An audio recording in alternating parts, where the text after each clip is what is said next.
Now it is recording. All right, very good. Now, this is about advanced financial reporting. The AFR paper last semester was not really very well done. So many of you got fails. And this basically was a regional thing. Yeah. You know, CASNEB exams are being done regionally.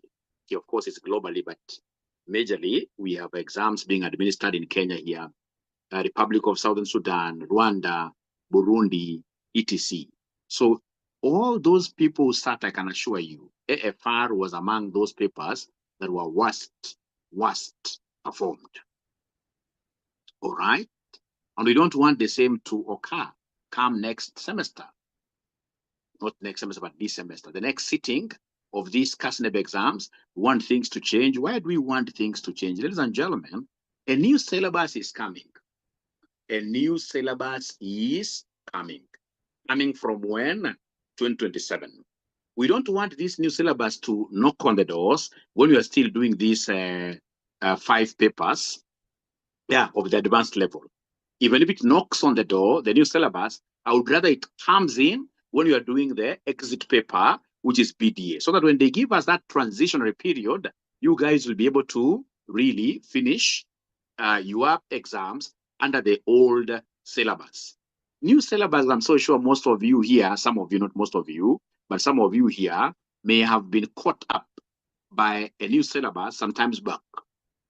It has a lot of uncertainties, many bad things. We don't want that again to be the headache which will be suffering from come December. You realize still you are doing among these 5 papers. No, the 5 papers are looking at advanced FR, advanced FM.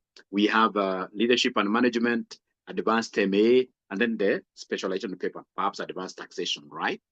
So we want by the time in this case here, for those of you who are still doing some of those great papers I've mentioned here, want by the time you are doing December 2026 exams, you should be through with everything there, so that now come the other semester in the new syllabus dispensation, you will only be looking at the BDA paper, which they'll be able to give us what we call a transitionary period of 1 term alone. And then, of course, now if you don't pass during that transitionary period, then now you'll be able to do a few new things. New things are good, but they also come up with their challenges. Now, those who attempted the last semester's exam, ladies and gentlemen, was the paper very hard? Please give me response. Was the paper very hard? The ones who attempted last semester's exam, was the paper very hard? Let me get response there. Was the paper very hard? Was the paper very hard?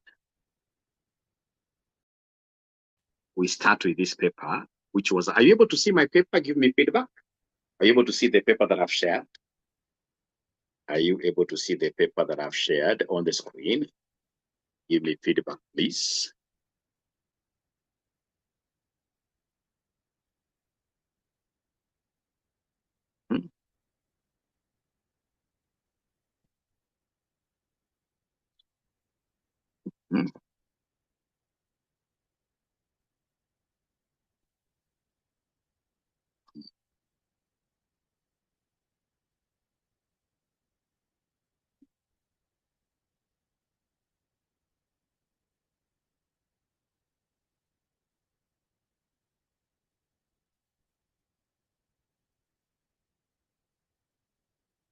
Well,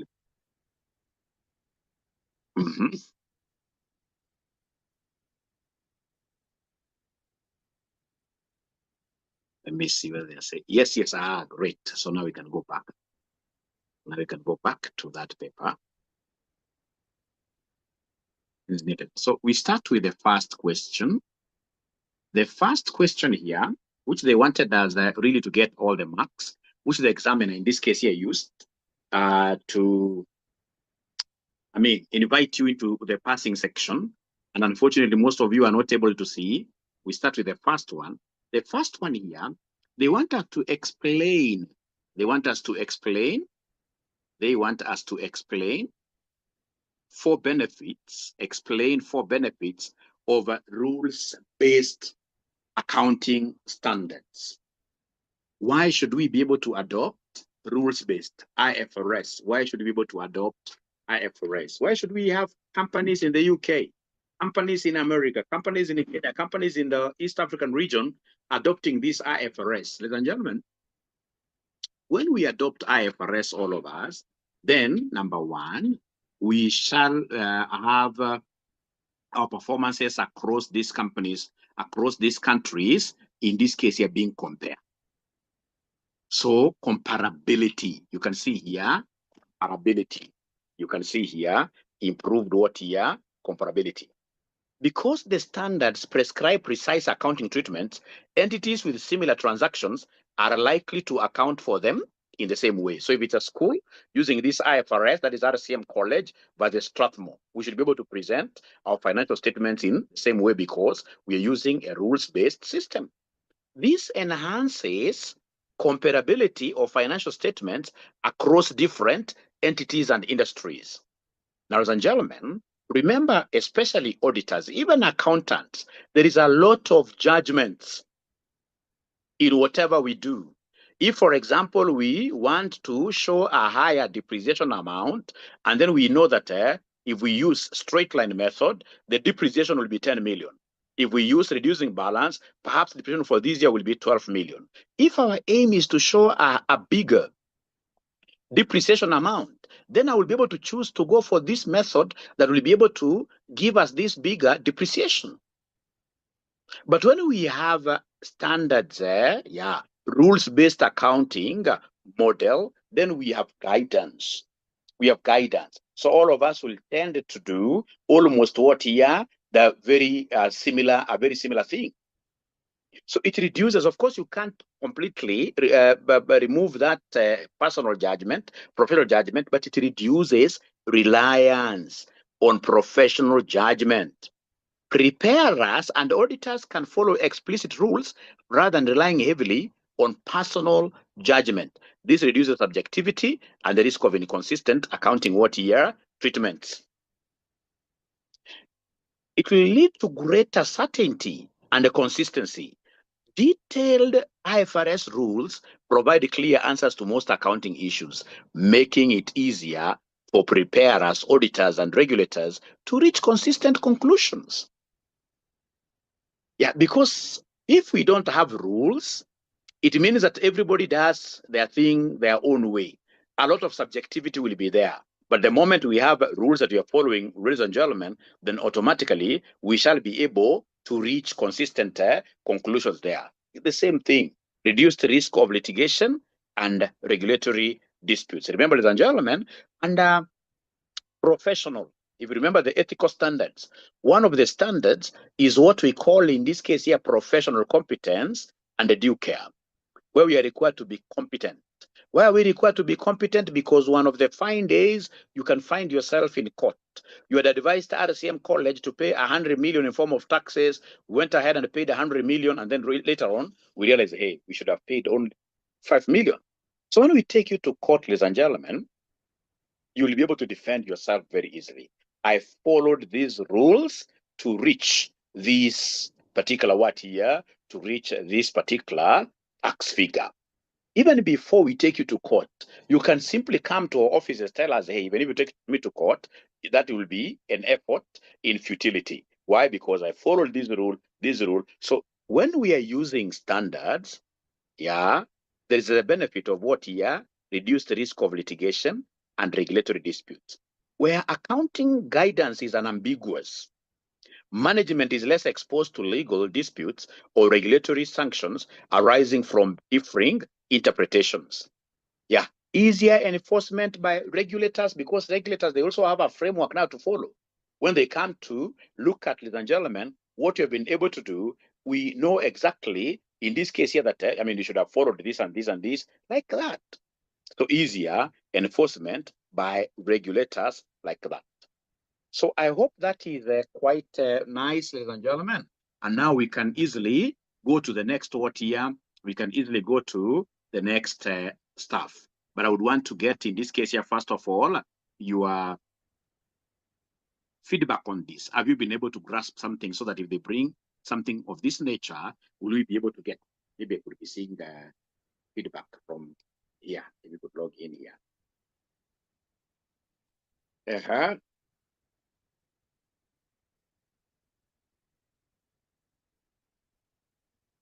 So if they brought this kind of a question, again, of course, there is a very small chance of them bringing this kind of a concept again, but at least, ladies and gentlemen, if they were to bring, will you now be at a position of answering these very well? Are we there?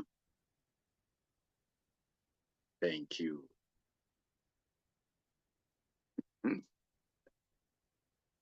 So then now we can go to part B of this question, which asked really a very simple question. I think students also have a wrong way of reading these things, because if you are reading these things properly, there are questions that you should never ever be wrong. Never ever. Press. All right. So I want to read the feedback. There. What are they saying? Yeah, yes. Yeah, I'll share the document. Great. Thank you so much. Then allow me to go to part B of this question. So part B of this question, one, yeah, they gave us a whole 20 marks theory. So you should have really shown with this kind of a question. IS 29, financial reporting in hyperinflationary economies, lays out the accounting treatment for financial statements of entities whose functional currency is the currency of a hyperinflationary economy. Explain 3 indicators. Yes, we focus more on computation and forget theory. Is that really what you guys would want us to do? I think that's also another approach, which is very, very wrong. I would want in this case a situation where we do everything. Because I mean, if you got this question right, just this question right, you wouldn't be here today. I believe in this case here that we just need to be an all-rounder. What do you think? What is the feedback from the others? Or you as students here, which is wrong? Which is wrong, yes. The students in this case here believe in what here? In computations, and they're not able to understand this. So explain 3 indicators that may signal an economy which is what here? Hyperinflationary. Remember, Zimbabwe the other day was in a hyperinflation space. Yeah, their inflation was hitting 300%, 400%, way up there. So what I can remember vividly, because I have a few friends in Zimbabwe, number one, they shied away from their currency. When you start seeing people shying away from a currency, they know that that country is experiencing hyperinflationary, super high inflation. Even in Kenya, the other day, I'm telling you, this inflation has reduced a little bit nowadays. The other day, there is a time I was trying to look for an apartment somewhere to buy, and the owners insisted that, hey, you have to give us dollars. Some hotels, in this case, here, like Panari, they had really put in a very strict condition that you can only pay in dollars. So it means that by that time, Kenya was almost getting into hyperinflation, although ours is controlled. You know, we are really the economic giant in Africa here, in East Africa, to be precise. And of course, because we are housing like the United Nations offices around here, yeah, there is no way they can allow Kenya to get into hyperinflation. So we have number one thing that will make you know that this country is hyperinflationary. The owners here, like now what is happening in the Republic of Southern Sudan, you'll be able to see the residents over there now, they are really having a high affinity, high love for the dollars. And then, ladies and gentlemen, again, running away from your own currency. What most people will do when, for example, they go and make a deal, they've gotten like, say, 20 million. They don't want to store this money in their currency, in monetary terms. They would, in this case, you want to buy land, maguta, kila pale unataka kununua mashamba, unaona? Hiyo unajua kwamba there is what we call hyperinflation. Hyperinflation, great. Great. Hyperinflation. All right. Now you can see here explain three indicators. Ladies and gentlemen, we have them here. Three indicators. Preference for non-monetary assets, or a stable foreign currency. People prefer holding their wealth in assets other than land, buildings, or inventories, or in a stable foreign currency rather than in the local currency whose purchasing power is rapidly declining. Immediate spending of local currency. Amounts received in local currency are spent or converted quickly because holding cash results in a substantial loss of purchasing power.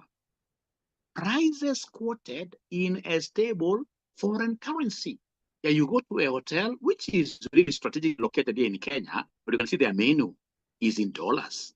Their menu is in dollars. And please, if you have never eaten food in a restaurant which is charging in dollars, know that you haven't traveled in this Kenya. You shall overcome. All right, you shall overcome. You shall overcome. So it will be very important, at least, you know, I don't want to give you so many points. I will give you this handout here. But most importantly, ladies and gentlemen, I want you to capture this high cumulative inflation. When your cumulative inflation rate over a 3-year period approaches or exceeds 100%, which is a strong quantitative indicator of what here hyperinflationary. Yeah. So when in this case you take your inflation, like now Kenya, we are at about 6% now. 6% is quite low. So if you check, for example, inflation for last year, assuming it was 89%, inflation for 2026, 150%. When you average for the 3 years, you realize that your average inflation is 100% or more. Then you are a super inflation country. In the context of reporting, that is part C. In the context of reporting of the social and environmental impacts of corporate government activity, explain 6 limitations of financial reporting that have led to the sustained push for more extensive water disclosures. So, ladies and gentlemen, remember, whenever it comes to disclosures nowadays, we use what we call the triple P. We use what we call the triple P. Yeah. Bottom line. We disclose the 3 Ps. So the 3 Ps, you should disclose profits. You should disclose, in this case here, the planet. You should be able to disclose, in this case here, profits, planet. And then lastly, the people. 3 Ps. All right. So we have here profits, planet is an environment. People, how good are you to your stakeholders? How good are you to your staff? Are you the one in this case here who is paying your staff members below, for example, 20,000 a month? So that every day these ninjas will be working from Mathare Area 4. Yeah, Mathare Area 4. They walk from there all the way to industrial area every day.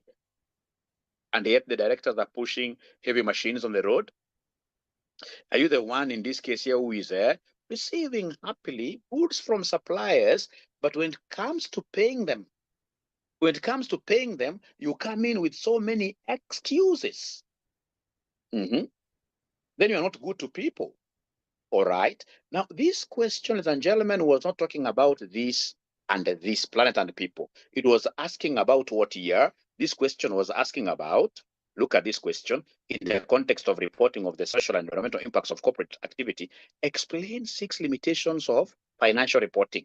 Financial reporting, of course, we are reporting on assets and what year profits. What is the limitation of doing this financial reporting?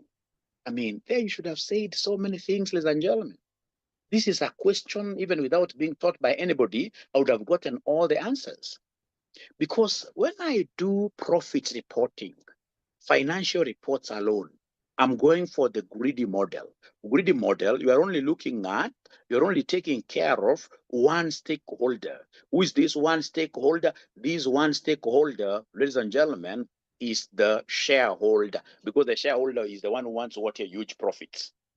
And of course, when you are giving him huge profits, you are stealing from the other stakeholders. They can only be able to get huge profits if, for example, they're underpaying workers. All right. So the first one, ladies and gentlemen, the first one here, the first limitation of this financial reporting is that it focuses on capital providers, the shareholders. The shareholders. shareholders, like that. Yeah, financial statements are mainly designed to meet information needs of investors, lenders, and other creditors, rather than broad stakeholders such as employee. The most important thing, actually, okay, we're talking about capital providers, debt, and equity, but the thing is, this is the greedy thing. The greedy thing in this case is that this thing is limited to only helping the shareholders mostly. Ladies and gentlemen, when you are doing financial reporting, it means that you are only measuring your performance quantitatively. You are only looking at your performance in terms of money. Is money everything in this life? The other day I met a young girl somewhere who was telling me that, Mwalimu, you know what, me, I don't care. I would rather be crying inside a Mercedes-Benz every day. I would rather be crying inside a Mercedes-Benz every day. So, of course, I knew this is a young lady. In this room, do we have some ladies of great age who will be able to share with us and tell us that this life, yeah, quantity matters, but quality is more important. That in this case, you're getting a man, for example, who respects you. You see, respect is qualitative. You can't measure it in terms of what here, in terms of, but it is so important. You know, if it's financial reporting, you're only looking at what here, money, money, as if money is everything. What are they telling me there? Let me get ladies of age. Young ones should not talk. Young ones should not talk.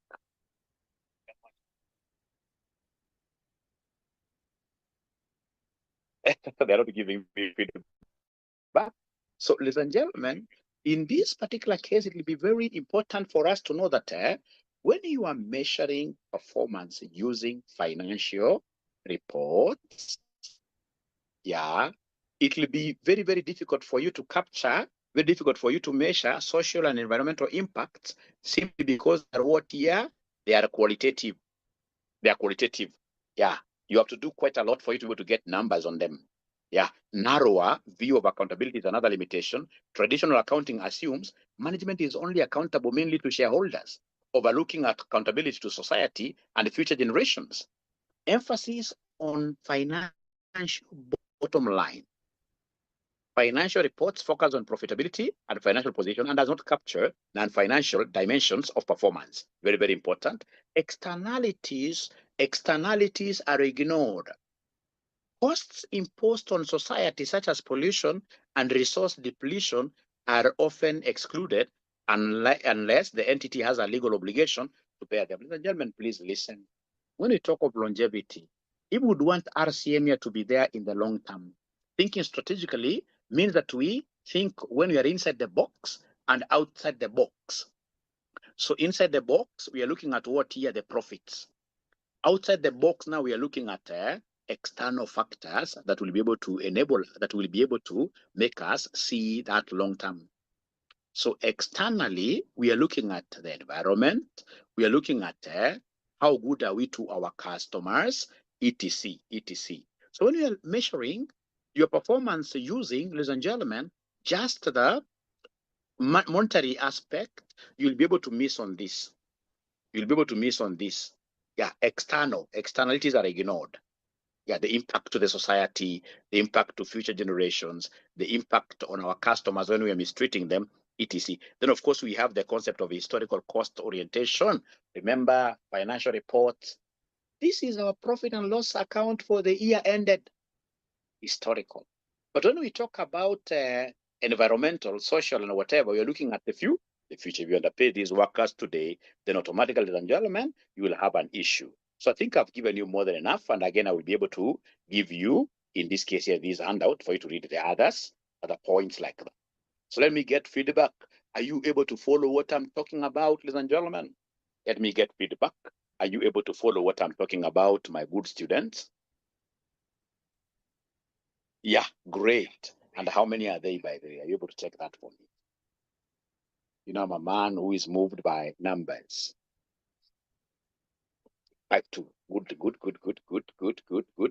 Very, very good. Very good. And how comes my camera is not on here? I want them to also give me feedback about something very important here. Yeah, great. Thank you so much. So are you able to see Mwalimu? Please give me feedback. Are you able to see Mwalimu? So now we are starting what we call RCM radio, RCM TV. We started this. Yeah, we started this at a very, very low level, but now you can see how we are moving. You can see how we are moving. You can see what we have. You like my background? Do you like my background? Do you like my background? Yeah, great, great. Thank you so much. Thank you so much. Thank you so much. Thank you so much. Thank you so much. So this is really going to be the big podcast where we've been able in this case here to, yeah, and I hope they're able to see. All right. Yeah, great. So please, when you have people who are want to give that story, good stories, business stories, ensure you are bringing them to RCM. All right, now let's continue. Let's continue. All right.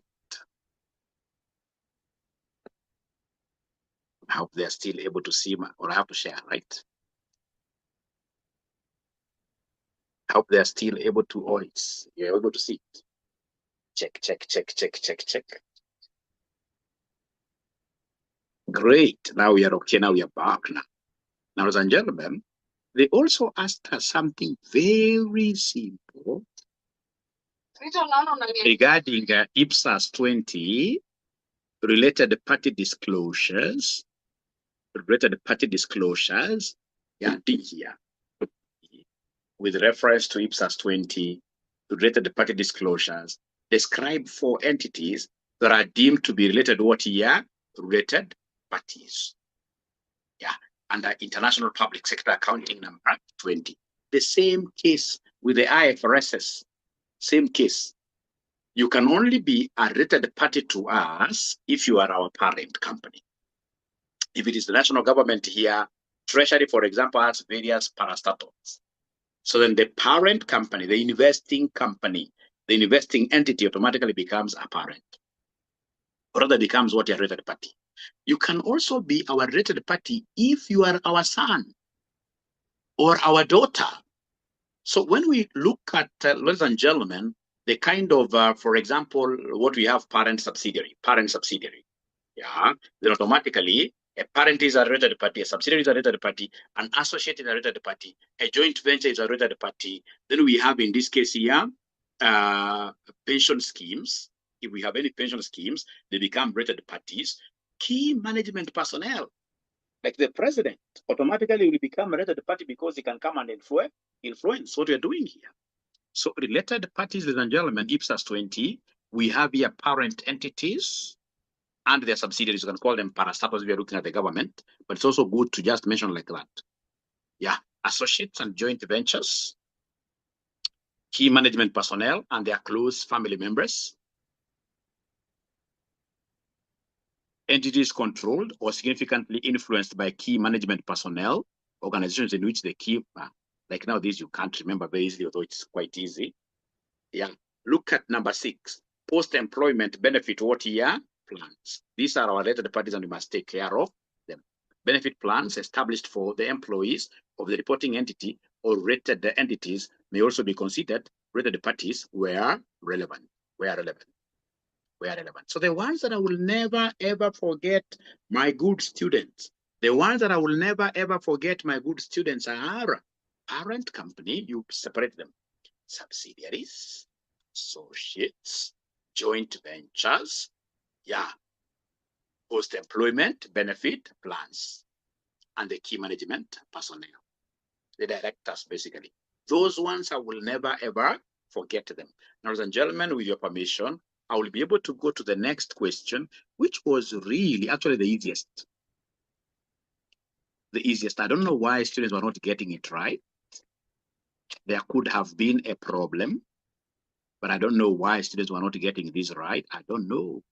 This was really easy peasy. Nothing there. Nothing. Totally nothing. It's a question that nobody should have failed. This question on IFRS 8, segmental reports. segmental reports.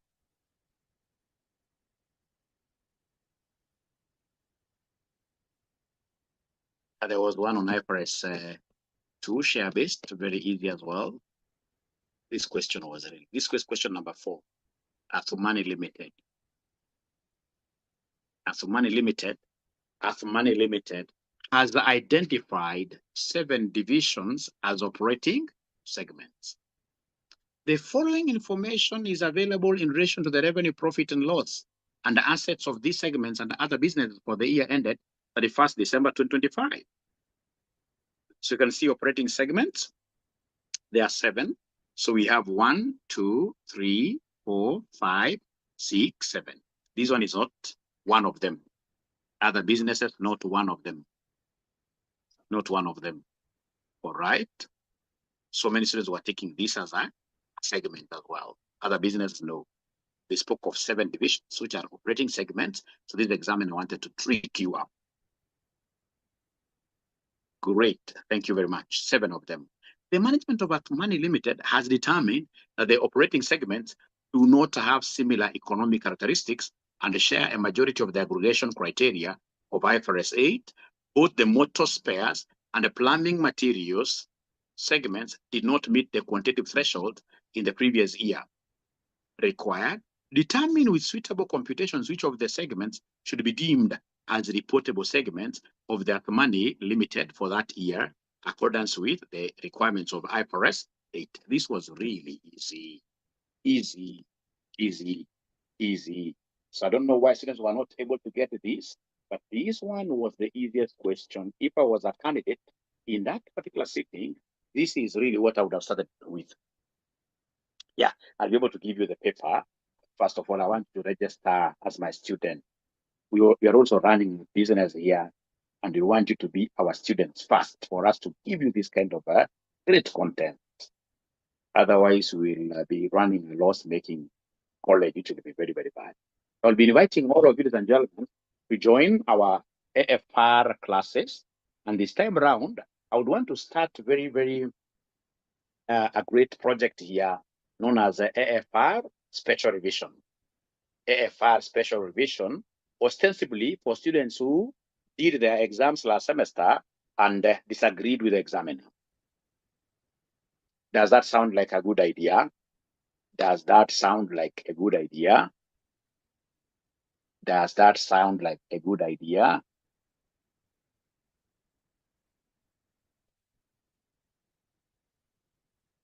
Very good. Yeah, thank you very much. Thank you very much. Shall be able to start this now. So we shall agree.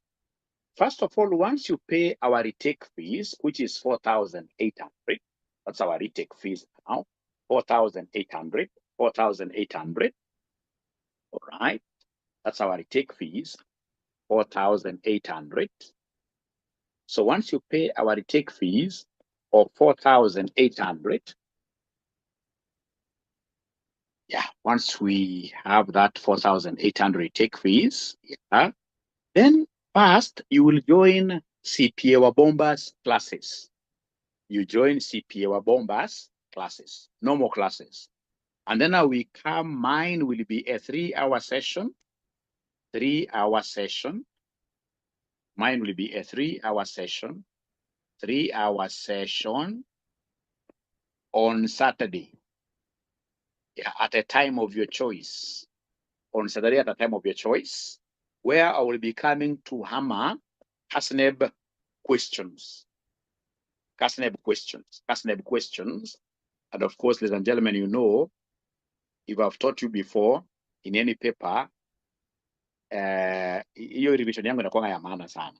Inakuwa ya maana. Not that I'm better than anybody, but hiyo revision yangu itawasaidia sana pia. Yeah, great. Great. Discount? No. You know, now we are bringing value. You can see, ladies and gentlemen, with this 4,800, we are going to give you more sessions, including what here release. As I said earlier on, we're also running a business which in this case here does not want to be affected with inflation. Please support us. Yeah, they will be recorded throughout. They'll be recorded throughout. So if you're willing to pay for this AFR and any other papers, ladies and gentlemen, our phone number is 0793 555 𝘁𝘁𝗲𝗃𝗃𝗃𝗃. Our pay bill, very important. Our pay bill is 62,42,839. Count number your paper, right? So in this case, it could be AFR or AFM. You write the paper you're doing.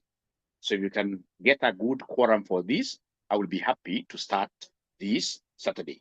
I'll be happy to start this Saturday. So please allow then Mwalimu here to continue. Allow Mwalimu to continue.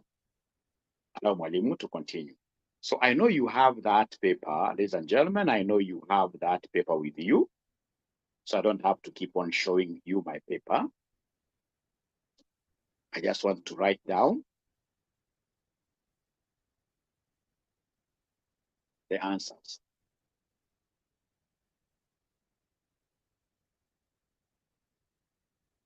Yeah, somebody had really called me and telling me, Mwalimu, you need to teach us this day. Now, ladies and gentlemen, so I want the second page. Yeah, great. Then I'm sorted out. Thank you very much. So remember here, and I would want to move very slowly with this question. An ACCA question, and once you guys pay, I'll be able to give you the ACCA book, which this examiner I can see is lifting this question from. Yeah. So we know that at man, I'll call him Earth, has what here? He has 7 segments. And we can see them. Yeah. So remember what IFRS 8 says. I'll write it because I want us to go very, very slow. IFRS 8 says that a segment becomes reportable. A segment becomes reportable. A segment becomes reportable if it passes. If it passes any one of the three of these three tests. Any one. Number one, we have in this case here what we call the revenue test. Revenue test. Number two, we have the profit or loss test. Profit or loss test. Number three, we have what we call the assets test. Assets test. Assets test. Without a test like that. Assets test.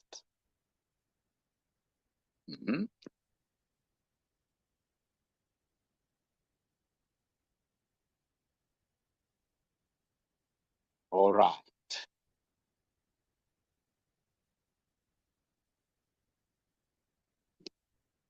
All right. So I hope they've been able to write that. Now, remember, a segment does not need to pass all the tests. A segment does not need to pass all the tests. You simply need to pass one test for you to be called reportable. Only one test for you to be called reportable. And then I would want us, ladies and gentlemen, to start with step number one. Let's first of all, step number one. So step one. Step one. So step one, let's do a revenue test. A revenue test. Let's do a revenue test. Revenue test. Now, the first thing you ought to have done is to give me the total revenue. Give me the total segment revenue. The total segment revenue. So are you able to see? Remember, when we talk of total segment revenue, we mean you give us external plus what here? Internal. External plus internal revenue. External plus internal revenue. External plus internal revenue. Can I get to see that paper here? I'll show you. The one that I am reading the question. Don't worry, we're working on some new technology. I'm a fast learner. From tomorrow, I'll be the one guiding this. All right. Ladies and gentlemen, yeah, this is the one I want to show. Thank you very much. So please remember, it is segment revenue. This is what most students were confusing. It is supposed to be segment revenue. So our segment's revenue, external total is this, 22,920. And then segment sales or internal revenue is 12 to 20. You give us the total. That's how we do the revenue test. You give us the total. Give us the total. Very good. Very easy. Thank you very much. So you come here and give us the total. So therefore, the total revenue here will be equal to that 22,920 plus the 12,220. Is there somebody who is able to give me this total? I hope you are able to see from the comment and to read this from the students later. There's even a comment there. With a call, no worries here. So I'm being given a figure of 35 what here, 140? Is it 35? 140. So remember the test is always 10%. So give us 10% of this. 10% of 35, 140. That I can see is 35, 14. 35, 14. Now, my good students, please listen and listen to me very well. What does this mean? That any segment with total revenue,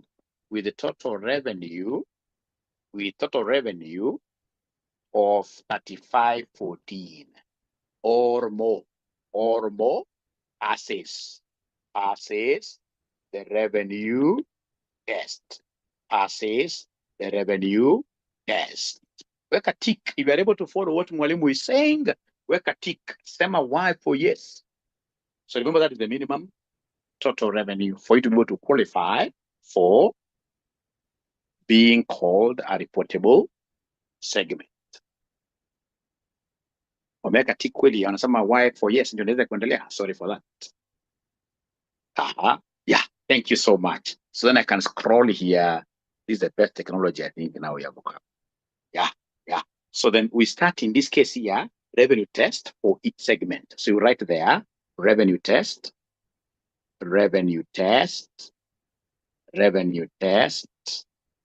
each segment.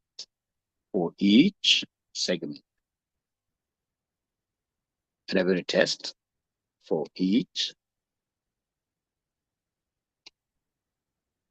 segment. All right. So then, my good students, we shall start with the first segment given there. The first segment given there is called motor spares. So we have here segment. For each segment, we have external, we have internal, then we have total revenue. Total revenue.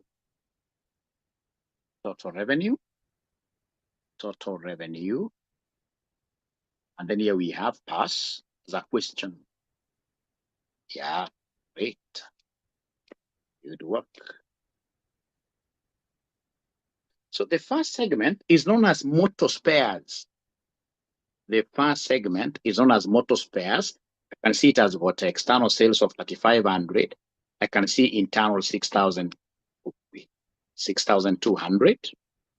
So are you able to add for me and give me the total, my good students? Check on the comments. Total for the two, because you are adding. Total, we are adding. Total for the two. 3,500 plus 9,700, right? 9,700. So do you remember our revenue criteria? Do they remember our revenue criteria? That if the revenue of the segment is equal to 3,514 or more, then you pass the hurdle. If you remember, I can scroll this back a little bit here.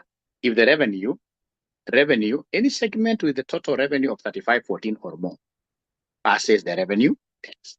So this is more. This is more than 3,540.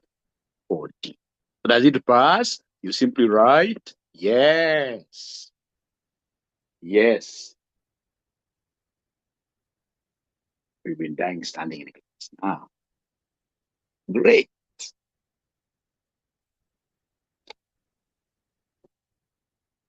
Great. Very good. So I hope they're able to follow. Please indicate there. hope they are able to follow. Yeah, one thing that I like about RCM students, they always give feedback. Yes. So then we go to the second segment. The second segment is farming equipment.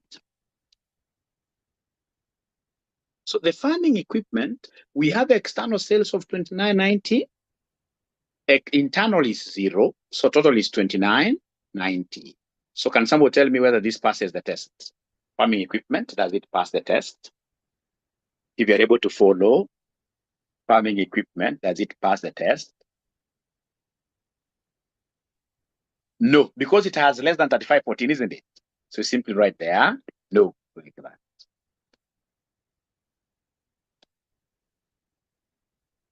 All right. We go to the third one, which is what here? Home appliances. Home appliances. So home appliances, we have 2450. Then we have 0, 2450. Home appliances, according to the revenue test, is it reportable? It is less than 3514. It is less than 3514. Less than. So no. You continue like that, my good students. You go to the next one. The next one is known as furniture. Furniture. I hope you have the question paper. Or if you want me to be sharing the question paper, I can as well share it here. But I know you have it. I know you have it. So furniture, what am I able to see from this paper? I can see 35, 60, 950, which will give me what total? I wish I carried my calculator, but I should not carry even my calculator. So furniture. Oh, they want me to share. Okay.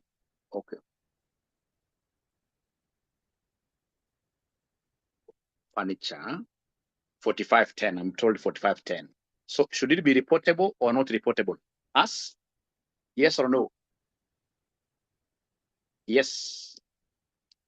Thank you so much. So we go to the next one. The next one, ladies and gentlemen, here is known as plumbing.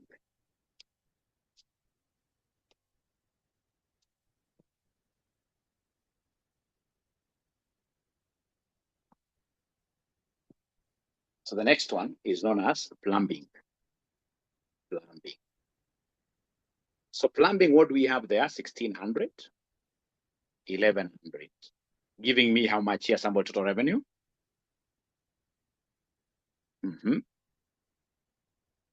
So for those of you who want to join RCM, AFR, AFM, BDA, ETC, ensure that you call our number, which is 0793 0793 555 000.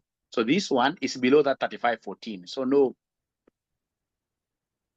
We go, ladies and gentlemen, to the next one. The next one is called glassware. The next one is called glassware. Glassware is 4880 external sales. Internal is 3970, which then will give me what total?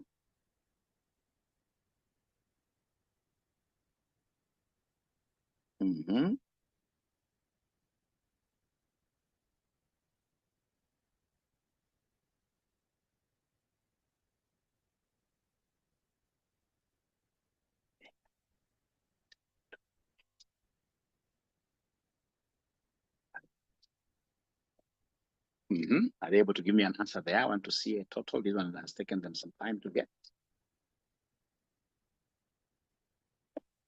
8850. I'm being given a figure of 8850. So does it qualify? Of course, it's by far. It's qualifying. Yes, it's glassware. Now, from there, ladies and gentlemen, we go to sporting goods. So sporting goods. So sporting, I can see 3940. I can see 0. This is 3940. Does it pass the test, my good students? Does it pass the test, my good student? They are saying yes. And now we are through with all of them. So you simply come and tell us here as a note, that under revenue test, comma, the reportable segments are you able to see them? The ones with yes. The reportable segments are, are you able to see them? I can just scroll down a little bit. The ones with the yes. Like now, motor, yes. Next one is furniture, yes. And then glassware. No. Glassware and sporting, yeah.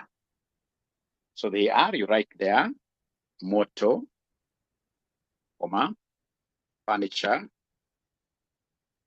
comma, glassware, comma, sporting.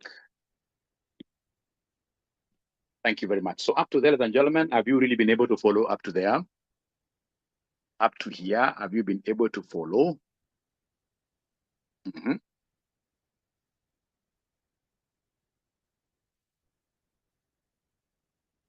Thank you so much. Thank you so much. So remember, I told you that we have got 3 types of tests.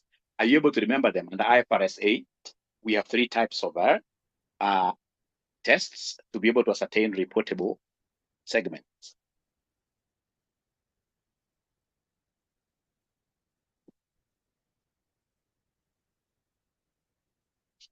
Yeah, so we have in this case here revenue, profit stroke, loss, and assets. Thank you so much. You've finished it very, very well. So now we go to step number 2.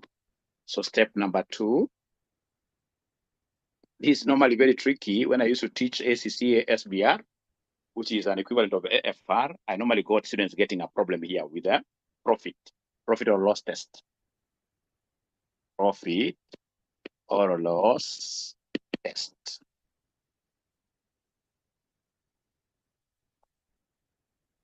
So the rule, very easy rule. A segment is reportable if it's profit or loss. A segment is reportable if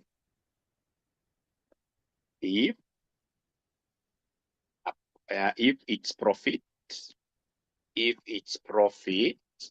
or loss is at least 10% of the greater, 10% of the greater of, full colon, number 1, total profits of profitable segments.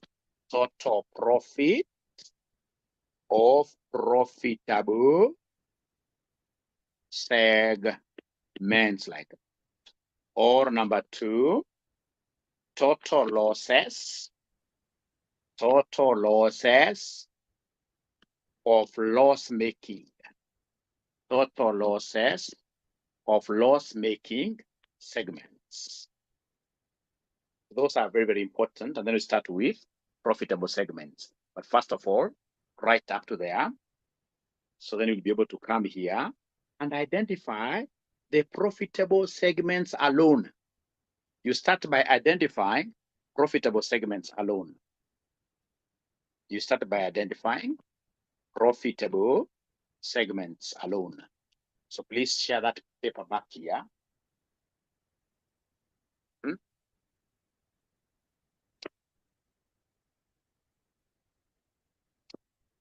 Yeah, so the profitable segments, what do we have here? I can see motor is profitable here. Motor is profitable, the profit here. These 2 are loss, so 250 profitable. This is a profitable. There are about 4 of them, 1, 2, 3, 4. All right, ladies and gentlemen. So I've been able to pick the profitable ones. So profitable segments, what do we have here for profitable segments? So the first one that I've been able to pick there is motor. So we have segment versus its profit. Segment versus its profit. So we have motor is the first one, which is 1560. Then the second one is furniture, which is 250. Then the next one is plumbing. Plumbing is 310. Then the next one is glassware. So glassware is 1080. 1080. So can you kindly do me a favor? Please give me the total profit. Give me the total profit, please. Come and add. Total profit. Remember, they're in thousands.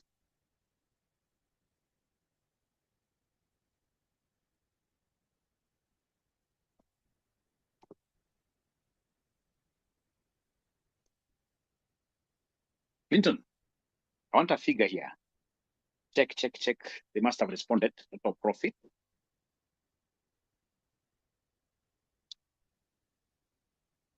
They must have responded. Total profit.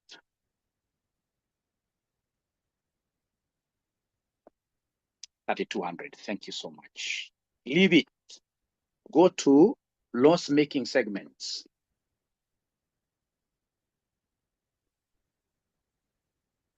So you have segment versus its loss.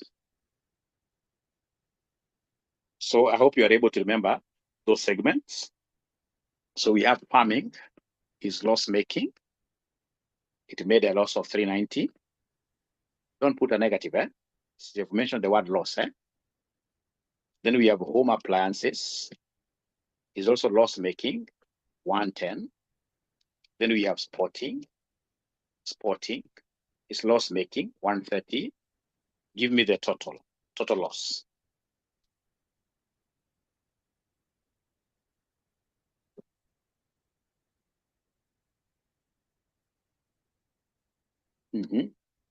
Total loss, I'm waiting for them to add. So the next time I'll come with my calculator, 630. So then you compare the two figures and pick the higher. That is the thing that disturbs most students. You compare the two figures and then you pick the higher. So in this case here, the higher is 3,200 between this and this. Yeah. So the greater figure is 3,200.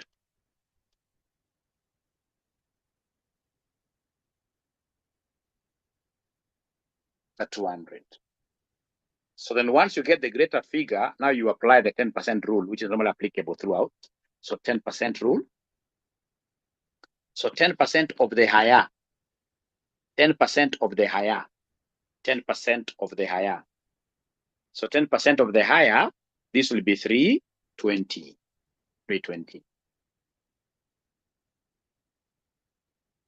So then how do we interpret this? How we interpret this? I want to move very slowly. If I'm moving fast, please forgive me and let me know. So this means that any segment with a profit or loss of 320 or more passes this test. Passes that test. First of all, I would want you to put a tick there and tell me whether you're following by saying Y for yes, or you simply type yes there.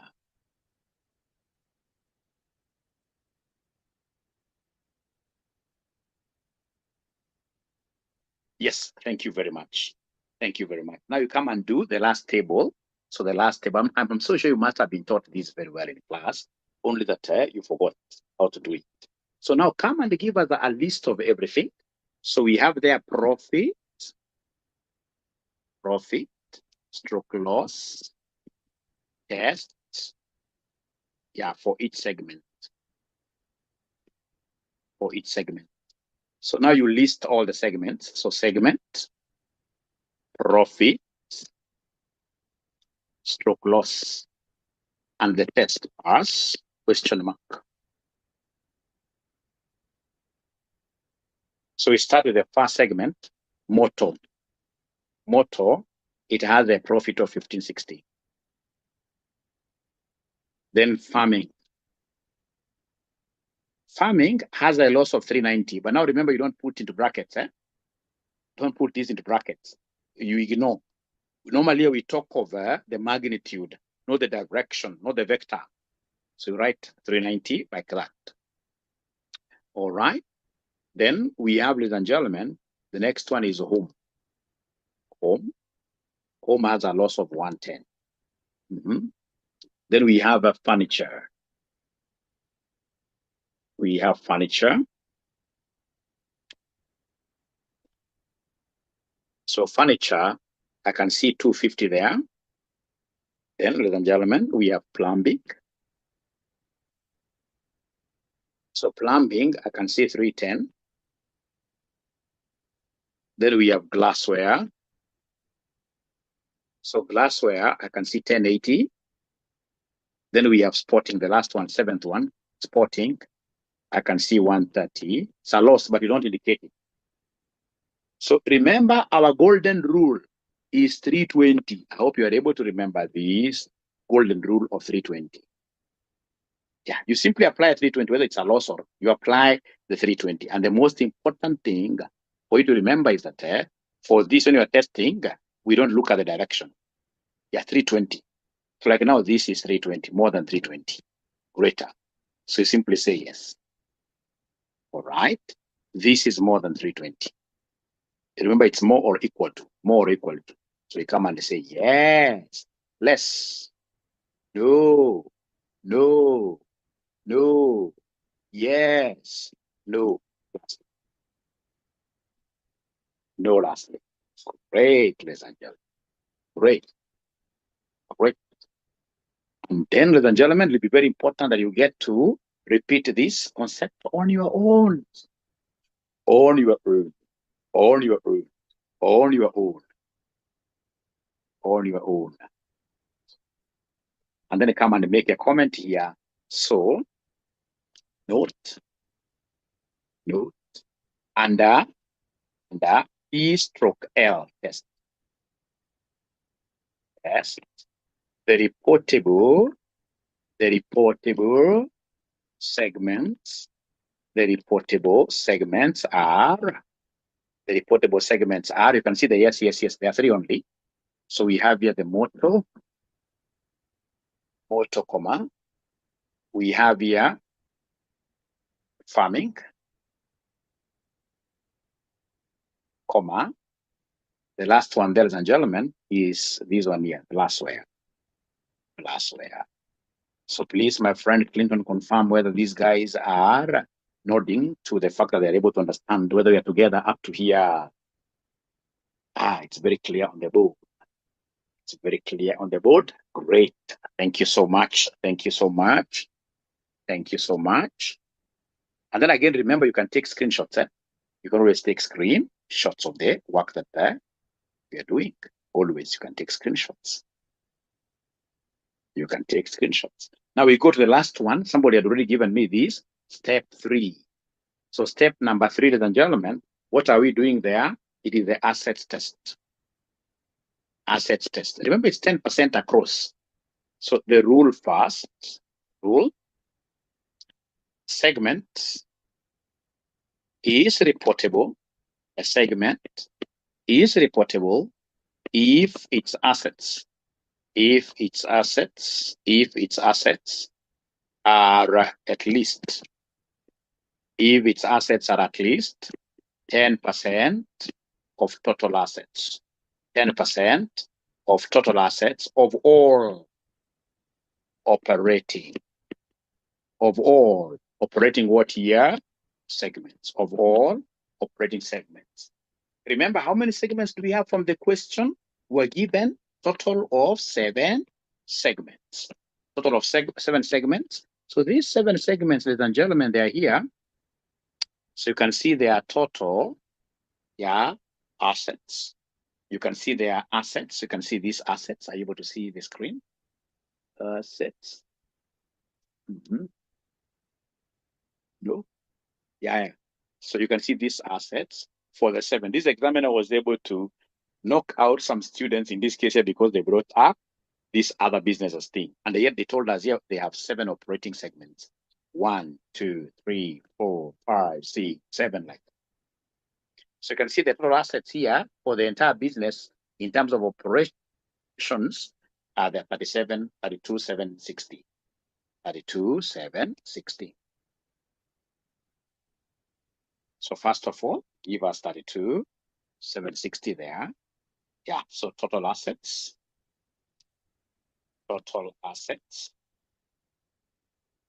of the 7 segment, emphasizing there, equals what here? 32,760. So remember, we want 10% of this, 10% of this, 10% of this, which would be 10% of the 32,760, which gives us 32,76. All right. So then once you have done that, going to give us the assets test for each segment. Assets test for each segment.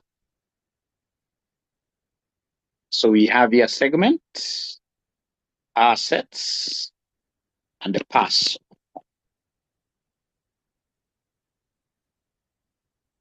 All right. So then we have here motto. If you're keen enough, the motto's assets are 6350. We have farming assets. Farming assets. What do we have there? Farming assets, we have 3300. Then we have the home appliances. So home appliances, 2960. Then we have the furniture, 4330. Then we have plumbing. So plumbing, what do we have there? 3240. 3240. Glassware. So glassware, we have 7600. Then lastly, sporting, we have 4980. So then remember that our threshold is 3276. So this is more than 3276, yes. This is yes. This is no. 4330, yes. 3240, no. 7600, yes. 4980, what do we have there? Yes. Great. So under the test, under this assets test, so we have here motor spares, farming, furniture, glassware, glassware, and sporting. Like that.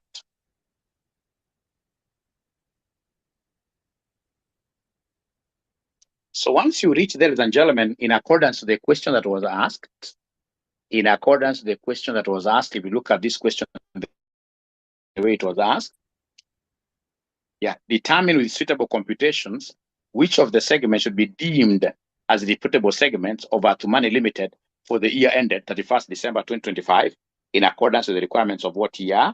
IFRS. What year? IFRS 8. Any student who was able to reach there got all the marks. But again, for you to be able to demonstrate that you are so knowledgeable in this, you can come here, ladies and gentlemen, and still do something different. You can come here, and then you get to do something different here. Just a minute.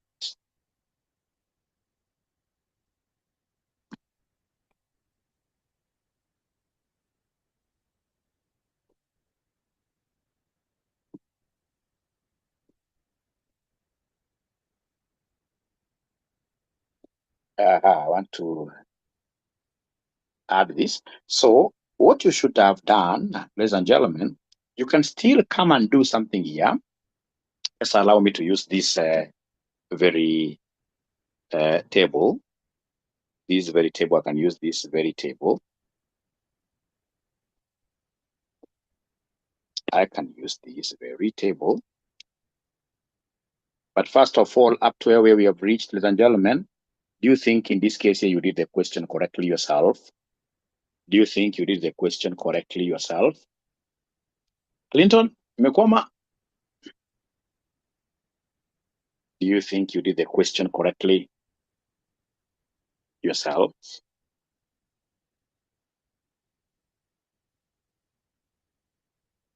So you could have still gone ahead in this case here to give us the 75% rule. 75% rule. Yeah, but most students in this case are the ones who reach there, then they are what here? They are good. You can do a summary as well. Yeah, but even if you reach here, ladies and gentlemen, you will be really said to do very well and get all the very marks. Ladies and gentlemen, I think where we have reached, because I have another session starting at 1 p.m. for a different class, I would want to continue with this reportable IFRS 8 concepts in our next session. It's my hope that you guys have enjoyed our session and you'll be able to make a decision to join RCM College for what year? To join RCM College for the purposes of this subject and any other subject that you may not have performed very well in your exams. If you would wish to join us, the winning team, then automatically ensure that you are calling this number. Our number is 0793 555 000. I'll be able to share the link to this video, which I'll be able to upload online so that you guys can revisit it or even use it to market Mwalimu. I want, in this case here, the AFR program to be really, yeah, thank you so much. It's good to see that you've enjoyed the session. And I'll ensure that I finish all these questions in our next session here. So this is RCM College. Dr. Joshua is my name, the CPA Chief Ninja. Get back to us. Our number is 0793 555 000. Bye-bye. We love you. Bye. Great.